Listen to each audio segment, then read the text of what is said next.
সন্দেশখালী যান রেখা Sharma, NCW chairman, আর গিয়ে সেখানে সাধারণ মানুষের সঙ্গে কথা বলেন, তাদের অভাব অভিযোগ শোনেন, আর তারপরই এ রাজ্যে রাষ্ট্রপতি শাসন জারির পক্ষে সওয়াল করেন রেখা শর্মা।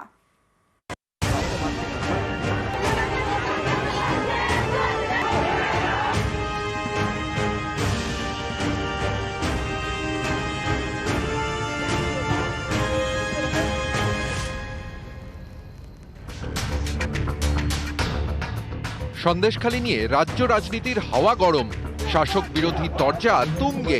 এরই মাঝে সোমবার সন্দেশখালীতে জাতীয় মহিলা কমিশনের চেয়ারম্যান রেখা শর্মা গ্রামে গ্রামে ঘুরে মহিলাদের অভিযোগ শোনেন। और सभी महिलाओं ने कहा है हमें कहने में डर लगता है, क्योंकि एक तो समाज का डर और एक पुलिस का डर। इतना बुरा हाल है कि महिलाएं मुझे छोड़ नहीं रही हैं। मुझे नहीं लगता कि राष्ट्रपति शासन के बिना कुछ हो पाएगा। मुझे नहीं पता कि शासन कहाँ, प्रशासन कहाँ और चीफ मिनिस्टर कहाँ। मुझे लगता है उनको रिजाइन कर देना चाहिए। সন্দেশখালীতে একটা কোনো নির্দিষ্ট অভিযোগ তারা পাননি। যা করছেন রাজনীতি। আমরা পরিষ্কার বলছি, কেন্দ্রের যে কমিশন হোক, এইসব 356 রাষ্ট্রপতি শাসন জারি, এসব গল্প বাংলার মানুষকে শোনাবেন না। 14 গোষ্ঠীর ক্ষমতা থাকলে রাষ্ট্রপতি শাসন আগে করে দেখান, তারপর কথা হবে। রেখা শর্মা এখানে এসছেন, আপনি অনেক কথা বলছেন, কিন্তু আপনি উত্তর দিনাজপুরও যাচ্ছেন না, যেখানে বিএসএফ গাফিলতিতে শিশু মৃত্যু হলো, সেখানে মায়েদের কাছে পৌঁছচ্ছেন না। ওমেন্স কমিশনের জাতীয় স্তরে যিনি এসছেন, তিনি এসছেন স্ক্রিপ্ট পাল্টানোর জন্য। গত কয়েকদিন ধরেই সন্দেশখালী গরম। ঝাঁটা লাঠি হাতে পথে নামেন মহিলারা। এদিন স্থানীয় মহিলাদের সঙ্গে কথা বলার পাশাপাশি সন্দেশখালী থানাতেও যান রেখা শর্মা। তার উপস্থিতিতেই অভিযোগ দায়ের করেন বেশ কয়েকজন মহিলা।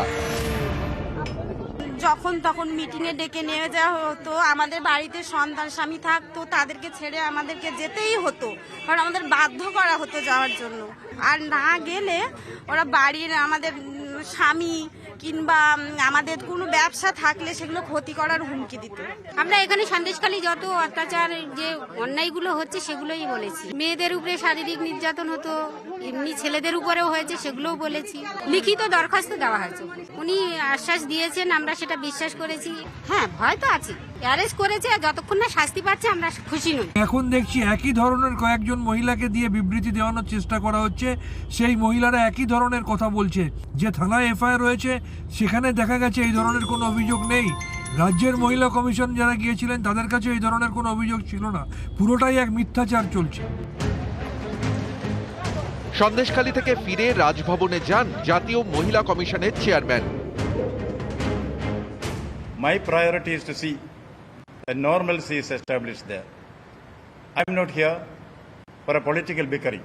I will weigh all these things, and whatever is to be taken from the part of a governor, whatever action is to be taken, will be taken fearlessly in the coming few days. You will certainly see the result. News 18 Bangla.